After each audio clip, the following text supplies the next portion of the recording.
Olá, olá! Estamos iniciando mais uma edição do programa Gentileza e Generosidade, o Poder dos Jovens, uma parceria do Observatório do Terceiro Setor, que sempre dá voz e vez às novas gerações e dá educação para a gentileza e generosidade.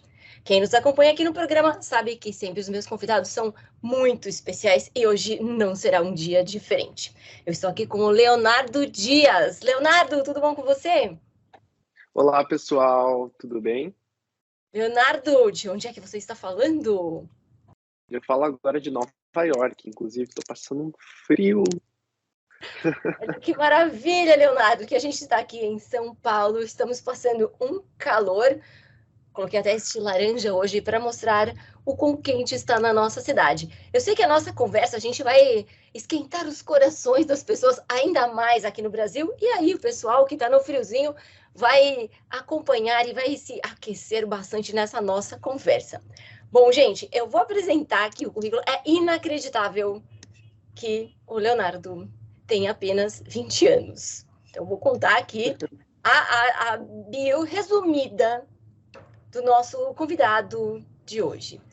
O Leonardo é estudante de Economia e Política e, olha só, já circulou em Abu Dhabi, gerente executivo do Instituto Geração pela Geração, fellow da Fundação Estudar e da Fundação Teles. É natural da cidade de São Paulo, foi criado entre a favela Monte Líbano, em Diadema, e a Aparecidinha, em Sorocaba. Conquistou uma bolsa de estudos pelo Instituto Smart para estudar, cursar o ensino médio em uma escola de elite, onde reconheceu a tamanha desigualdade educacional do nosso país. Ainda no ensino médio, se envolveu em iniciativas do governo e do terceiro setor com foco em educação pública. Dentre essas educações, aí que surgiu o Instituto Geração pela Geração, que levou orientação educacional a jovens de baixa renda apenas em 22 estados. Também colaborou com a Sapienship Lab, fala assim mesmo, Sapienship Lab, a ONG do conhecidíssimo Yuval Harari, e ajudou a garantir mais de 2 milhões em bolsas de estudo em escolas de excelência. Trabalhou com filantropia e educação e também com foco em saúde pública, captando dezenas de milhões de reais em bancos como o BNDES e o Nubank. Hoje está aqui falando com a gente de Nova York, e com essa jornada toda, Abu Dhabi, Washington DC e Londres. Pulei alguma coisa, Leonardo? Está tudo aqui? O resumo está aí, sim.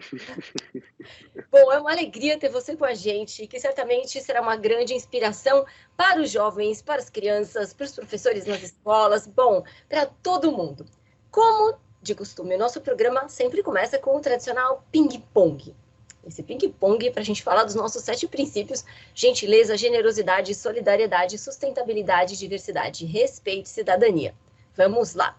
Para você, em uma palavra, o que significa gentileza e quem é a pessoa mais gentil que você conhece? Perfeito. Eu acho que para mim gentileza é empatia. E eu acredito, talvez a minha resposta é um pouco enviesada, mas eu acredito que minha mãe é a pessoa que representa para mim o maior símbolo de empatia, assim. Desde os valores que ela conseguiu me ensinar desde cedo, né, mesmo tendo muito pouco, tentando oferecer o máximo que ela pudesse para ajudar as pessoas, ela é a minha maior referência de empatia na vida. E o que significa generosidade? Quem é a pessoa mais generosa que você conhece? Generosidade para mim seria altruísmo. E aí acho que um líder que melhor representa isso, na minha visão, é o Mohammed bin Zayed Al Nahyan, que é o presidente dos Emirados Árabes Unidos e de Abu Dhabi. Enfim, é muito impressionante acreditar que ele tirou do papel uma ideia de uma universidade tão disruptiva quanto a universidade que eu estudo, né? Eu estudo em Abu Dhabi, sem querer nada em troca disso, né? Para formar a próxima geração de pessoas que queriam transformar o mundo.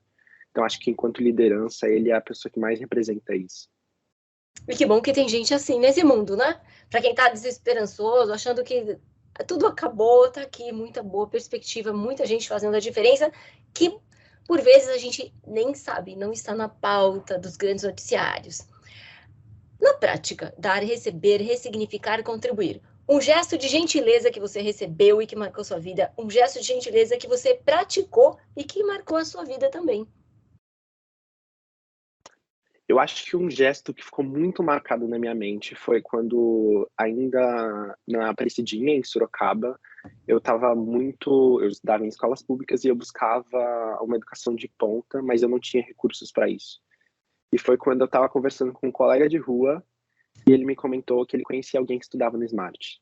Foi ali que minha vida mudou por completo. Foi o momento que eu conheci que existia uma oportunidade e que eu poderia ir muito mais longe.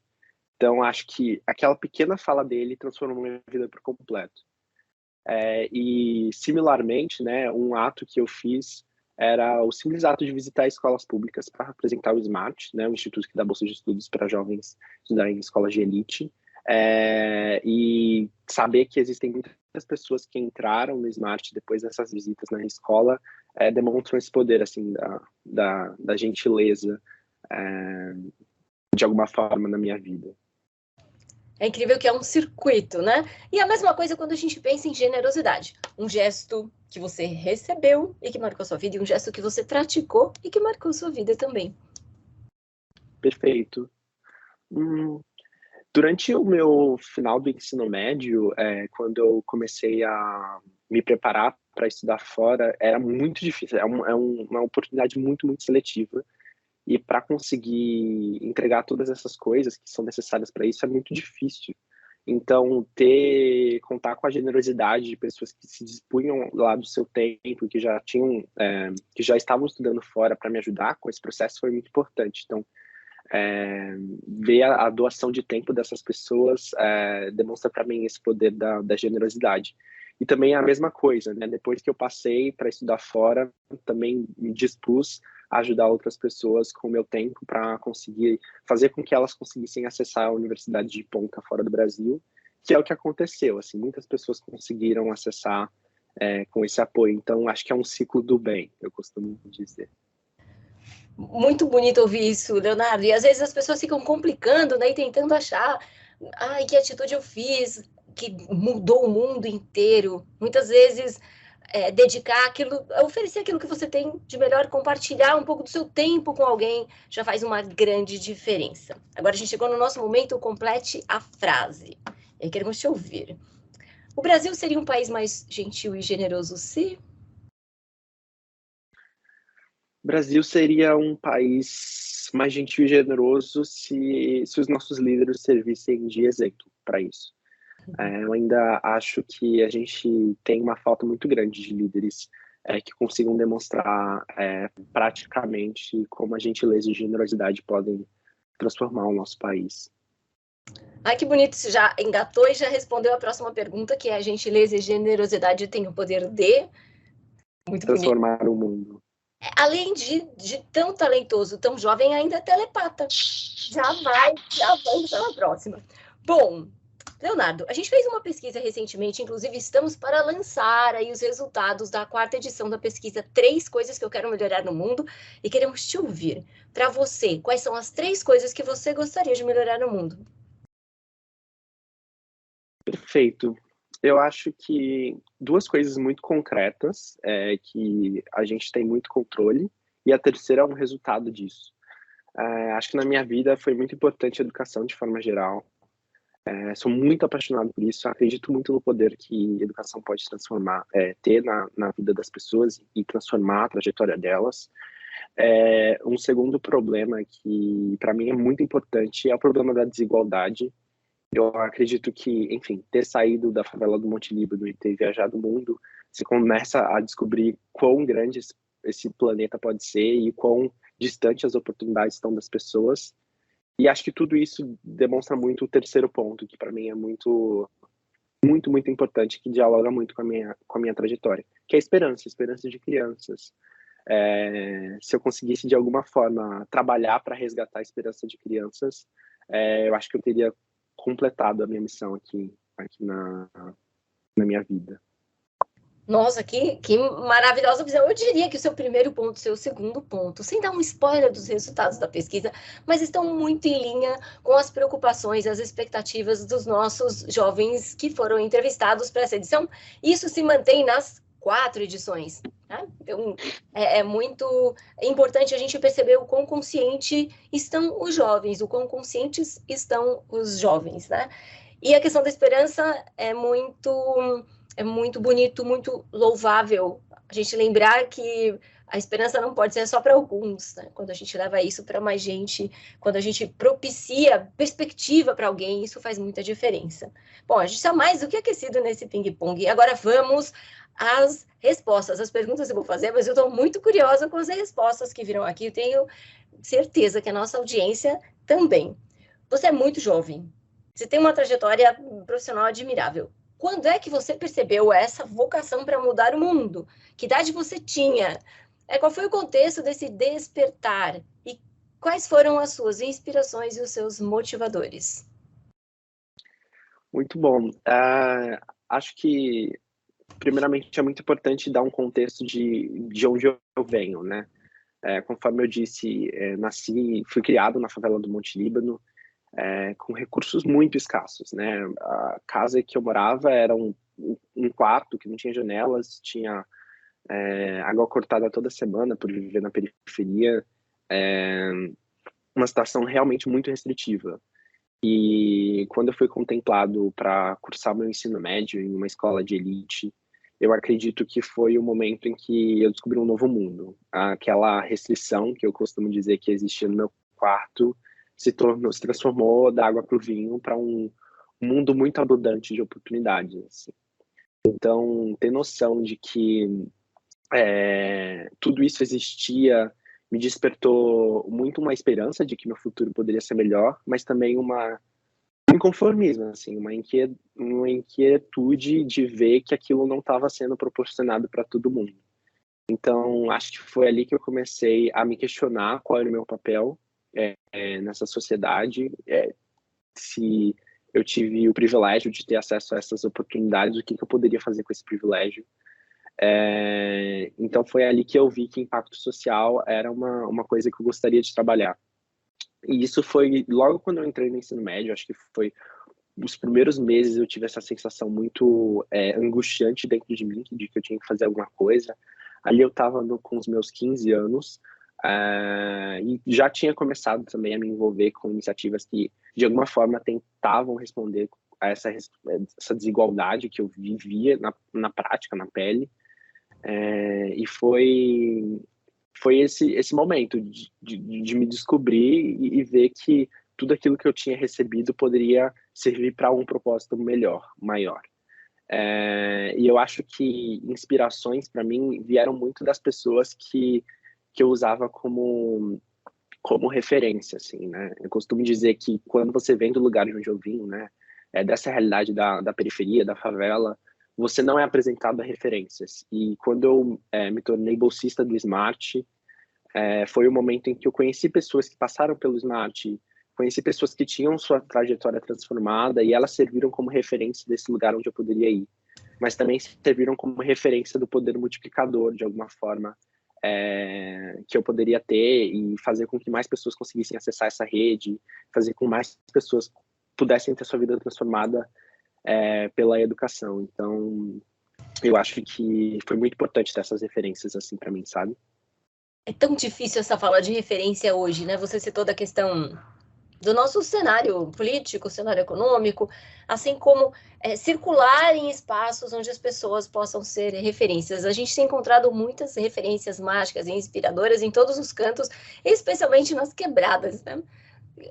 Novamente, em espaços que por vezes estão fora do radar midiático e que estão fazendo a transformação e que estão fazendo acontecer, e vale sempre a gente olhar para tudo, ter um olhar inclusivo, que é tão importante. Nós somos inclusivos na fala, queremos falar que somos inclusivos, adesivamos os espaços, empresas, escolas, falando de inclusão, e ter um olhar inclusivo é algo que faz muita falta. Aproveitando, falando de inclusão, como é que é sair de Monte Líbano e Aparecidinha para Nova York, Abu Dhabi, Washington DC, Londres? Essa sensação, você contou um pouquinho sobre essa perspectiva, mas eu queria que você contasse um pouco mais. Queria, lindo, né? Queremos aqui que você conte um pouco mais sobre esse choque de realidade. Que sensação, além de inconformismo que você trouxe, além de inquietação, que isso causou em você? E também, muita gente fica com aquela história assim, lá fora é tudo melhor, tudo maravilhoso, tudo mais bonito. O que é que tem lá que não tem aqui e vice-versa? E algo muito importante, aquela pergunta que eu podia deixar para o final, mas eu quero já, assim, eu fico mais calma, assim, ou não, mas quero te ouvir e todo mundo quer saber, vai ficar pelo mundo ou vai voltar para o Brasil? Muito bom. Bom, eu acredito que, primeiro, o meu sonho de estudar fora vem muito com essa ideia de que eu tinha já passado por diversos lugares, né? Vim do Monte Líbano e consegui acessar uma escola de elite, tinha mudado, de alguma forma, o que era mundo para mim, né? Então, eu conheci pessoas muito diferentes. E essa sede de ter, de alguma forma, um conflito, sair dessa zona de conforto e me colocar para conhecer novos lugares e novas pessoas, me motivou muito a estudar fora e buscar outras realidades que eu não tinha sido apresentado nesse mundinho de Brasil que eu vivia. Então, para quem não sabe, né, eu estudo em Enoio, Abu Dhabi, que é uma universidade que fica localizada nos Emirados Árabes Unidos. E foi a minha primeira viagem internacional, inclusive, quando eu fui para a faculdade. Então, fui direto para Dubai, depois para Abu Dhabi. E foi um choque muito de realidade, assim. Foi ver um país que muito, muito, muito rico, muito mais muito diferente do Brasil. E também estar na faculdade, né, e ser apresentado a pessoas de diferentes lugares do mundo, né? A minha universidade hoje tem mais de 120 nacionalidades, então conversar com pessoas de todos os lugares do mundo, dos menores países aos países mais famosos que nós conhecemos, acho que foi um choque de realidade diferente, né? Enquanto, de alguma forma, eu tive essa experiência durante o meu ensino médio de choque de realidade socioeconômico, quando eu fui estudar fora, né? Morar em Abu Dhabi, morar em Washington, D.C., em Londres, em Nova York, me apresentou a um novo choque de realidade, que é o choque de visões de mundo.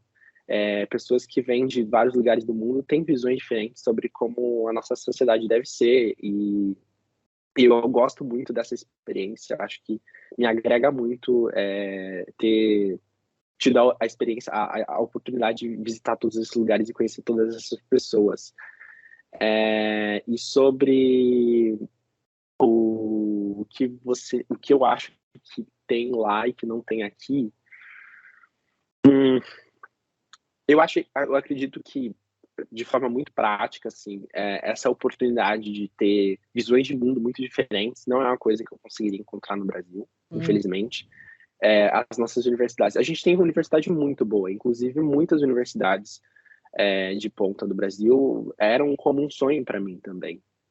Mas ter a oportunidade de me colocar nesse lugar onde eu vou ser 100% questionado sobre tudo que eu acreditei a minha vida inteira, porque são pessoas que vieram de caminhos diferentes da vida, isso eu acho que eu não conseguiria encontrar no Brasil. E o que eu acho que tem no Brasil que não tem fora, em nenhum lugar, eu acho que é o nosso jeito, assim, de ser brasileiro, sabe? O nosso calor, a nossa capacidade de, a todo momento, mesmo que as circunstâncias forem difíceis, a gente vai encontrar um jeito de estar feliz e de estar junto e de estar nesse ambiente caloroso. Isso é uma coisa que eu senti falta em alguns momentos nessa minha jornada internacional. E sobre sua terceira pergunta, sobre se eu fico ou se eu volto para o Brasil, acredito ainda que tem muitas coisas para se aprender com o mundo. Eu costumo dizer que quando eu entrei na faculdade, eu acreditava que eu iria aprender as coisas indo para os lugares, e esse era o objetivo final. Mas acho que com o tempo, quanto mais eu estudava sobre o Brasil, quanto mais eu me voltava às minhas raízes, mais eu me apaixonava pelos problemas que a gente tem e como a gente pode resolvê-los. E então acho que no longo prazo eu tenho a ideia de voltar para o Brasil, mas eu acredito que é muito importante que a gente tenha que eu tenha essa oportunidade de conhecer outros lugares e praticar esses músculos, assim, né, de entender novas realidades e ser capaz de propor soluções para isso. Acho que isso é uma filosofia muito da minha universidade, para que futuramente eu consiga, de alguma forma, voltar e impactar minha comunidade, entender as necessidades específicas com um conhecimento técnico ainda mais profundo também. Uma resposta, como dizer, bem estruturada e bem fundamentada, e tem um conceito de filosofia que eu gosto muito, eu aprendi jovem, bem mais jovem que você, quando você fez o seu despertar, eu devia ter uns 14, 15 anos, quando eu vi de uma professora de filosofia essa expressão, que a gente consegue ser livre quando a gente se afasta da realidade, reflete sobre essa realidade e volta para atuar, para transformar. E se a gente não tem repertório, se a gente não tem visão de mundo comparado, se a gente não tem experiência, talvez a gente nem perceba o que está acontecendo. Como é que você vai mudar alguma coisa que você nem percebe que precisa ser modificada? Porque a gente se acostuma, né? Você trouxe a questão da zona de conforto, independentemente onde é a sua zona de conforto, você não percebe o conflito construtivo, o conflito colaborativo das transformações. Bom, com a sua dedicação, com a sua inteligência, você teve o privilégio dos acessos, certo? Acesso à educação de qualidade, acesso a entidades com ótimo poder de articulação, lideranças estratégicas realmente com aquele potencial para mudar a realidade de muitas pessoas. Se essas lideranças mudarão, definitivamente é uma coisa, mas com potencial para mudar. Como é que você enxerga essa questão de acessos a privilégios no Brasil? Quem tem chances e oportunidades? Quem pode ter? E será que alguém nunca terá? Perfeito. Eu acho que quando a gente fala de oportunidades no Brasil, eu acredito que justamente esse exercício que você acabou de comentar, né, de olhar a realidade por fora, eu acho que, apesar de ter vivido na prática essa dualidade de dois mundos dentro do mesmo Brasil, ter ido para fora me fez entender o quão o nosso país é muito desigual, de uma forma que a gente às vezes não consegue nem entender, não tem dimensões práticas, assim. E aí eu estou falando desde uma perspectiva teórica, né, dos estudos de economia, dos estudos de política, até de uma perspectiva muito prática, que é isso que eu falei, essa experiência de vida que eu tive. Então, eu não acho que ainda o Brasil seja o país em que todo mundo, se quiser, consegue e pode ter acesso a essas oportunidades que eu tive. Acho que eu tive, apesar de ter vindo de uma realidade muito sofrida, existem muitos privilégios que a gente acaba tendo justamente pelo lugar onde eu nasci, né? Eu não nasci numa cidade muito pequena, num estado muito afastado, então eu tive de alguma forma alguns privilégios nessa situação, e eu não acredito muito nesse discurso de que acredita que existe só um Brasil e que a partir dessa plataforma de um Brasil só, todo mundo que quiser consegue, igual eu tinha falado, porque são muitos Brasis. Então, é uma desigualdade que a gente ainda não tem condições de enxergar se a gente realmente não nos coloca à disposição para estudar sobre isso. E quem pode ter e será que alguém nunca terá? Eu acho que trazer um pouco de esperança, assim, né? Espero que não. Espero que todo mundo tenha a oportunidade de conseguir fazer com que essa realidade mude. E eu acredito que ainda não é uma realidade que foi alterada, mas espero que, assim como eu, outros jovens que estão trabalhando para mudar isso, consigam reverter esse cenário muito, muito, muito triste.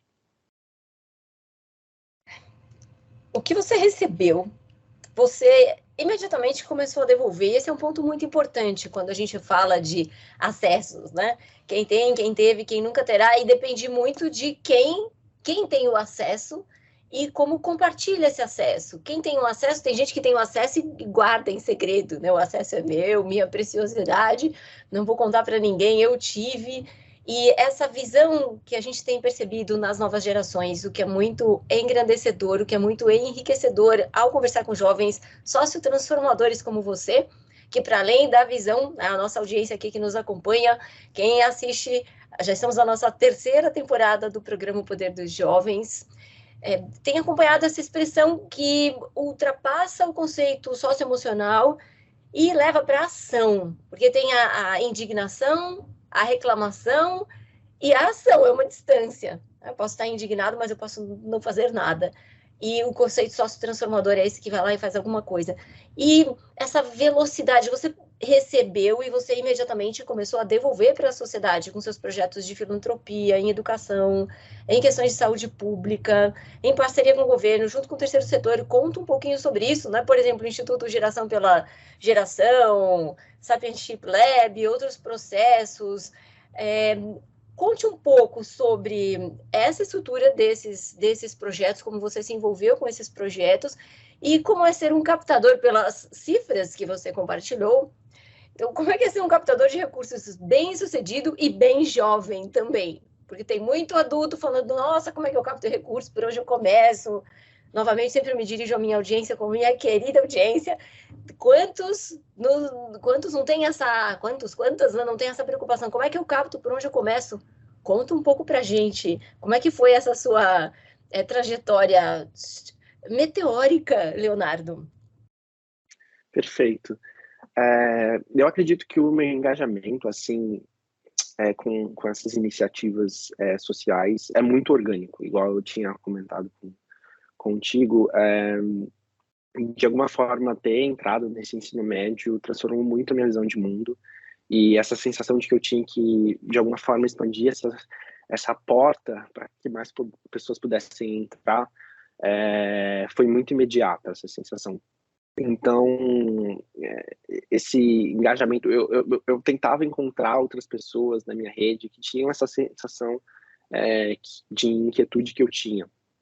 Então, conforme eu via que não era um sentimento que eu estava vivendo sozinho, que existiam outras pessoas também com essa sensação de tá tudo errado e eu quero mudar e eu acho que eu posso ajudar de alguma forma, quando você tem essa capacidade de mobilizar pessoas, de trazer todo mundo junto com a missão em conjunto, que foi o caso, por exemplo, do Instituto Geração pela Geração, eu acho que as coisas fluem de uma forma muito, muito natural. Então, eu me lembro que quando eu me juntei a essa iniciativa para tentar proporcionar, de alguma forma, educação de ponta para alunos de comunidades ao redor do Brasil durante a pandemia, foi uma sensação muito de eu estou inconformado e eu vou encontrar outras pessoas que, assim como eu, estão inconformadas e que juntos a gente pode fazer alguma diferença. E não é ciência de foguete, assim. Quando você tem pessoas com esse propósito, com essa garra de conseguir mudar as coisas, e se você coloca elas junto, eu acredito muito no poder que essa junção tem, assim. E sobre captação de recursos, eu acredito que a minha capacidade de conseguir escrever editais, conseguir conversar com pessoas, com doadores, foi uma capacidade que eu consegui desenvolver muito vivendo esses diferentes mundos, assim, né? Multilíbano, escola de elite, Abu Dhabi, Nova York, Washington DC, Londres, e a capacidade de conversar com pessoas da elite, pessoas que vieram da minha comunidade, eu consigo entender o que elas querem ouvir, como elas enxergam o mundo e como traduzir de alguma forma a mensagem que eu quero passar para cada um desses públicos diferentes. Então, conforme eu ia vivendo essas experiências, eu acho que eu consegui praticar essa habilidade de comunicar com as pessoas. E isso foi muito essencial para eu conseguir ter sucesso nos meus esforços de captação de recursos, tanto em educação quanto em saúde pública. E eu acho que a maior dica assim, que eu tenho para ONGs e para pessoas que querem captar recursos é justamente isso. Treine o modo como você comunica as suas ideias, que isso é a chave. Acho que não tem ideia ruim, é o jeito como você comunica ela, sabe? Na verdade, esse é o segredo. Quem não se comunica bem pode se complicar. E, e essa integração de mundos, que já nos leva aqui para a próxima questão. Economia e política são áreas que são interligadas, mas que no mundo das caixinhas estão separadas em ministérios, em departamentos, em áreas, né, como a sociedade e o mercado, as pessoas tratam tudo cartesianamente, como se as coisas de fato não interferissem umas nas outras. Você é um integrador de realidades. Todo mundo que vem aqui no nosso programa não é um título de batismo gentil e carinhoso aqui, mas está aqui intitulado o nosso integrador de realidades. Você tem visto em tudo nas redes com quem você dialoga, nos seus projetos, nos seus estudos. Você tem visto algo, né, que possa ajudar? Eu sei que tudo é projeto complexo, é tudo processo sistêmico, algo que possa mudar a perspectiva das coisas separadas, algo que possa ajudar a transformar a realidade brasileira num espaço mais digno para a convivência e subsistência da população? Você falou de esperança, né? Então tá aqui. Muito bom. Também acho que seria interessante mostrar um pouco assim de contexto do porquê que eu resolvi estudar esses dois temas, né? Durante o meu ensino médio, eu comecei a me apaixonar muito por impacto social, conforme eu tinha dito, e simultaneamente na escola eu gostava muito de áreas como geografia, história, matemática, e eu acho que esse combo de conhecimentos assim me levou muito à economia. E durante a faculdade eu tive a oportunidade de ter aula com algumas pessoas de muita referência em política internacional,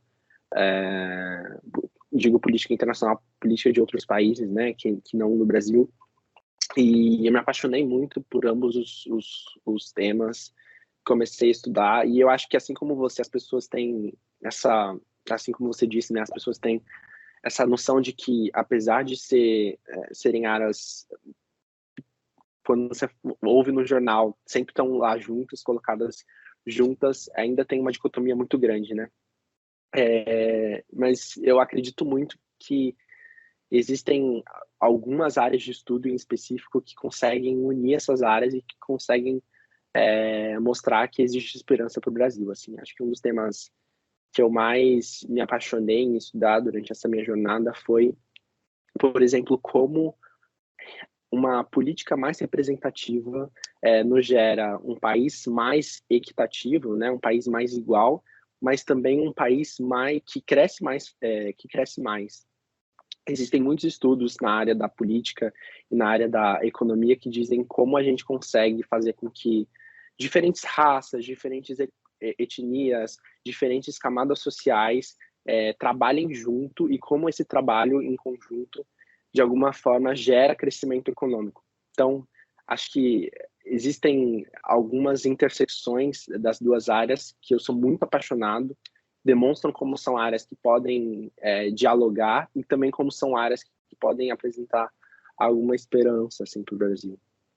A gente tem, Leonardo, uma visão muito classificatória de todas as coisas. Então, a gente classifica, a natureza, ela funciona aí de maneira super integrada e uma coisa intimamente conectada à outra. Qualquer transformação que a gente faça aqui impacta diretamente, alguns chamam de efeito borboleta, numa visão mais singela, tem vários movimentos mais simbólicos e mais efetivos, agigantados, mas tudo interfere em tudo.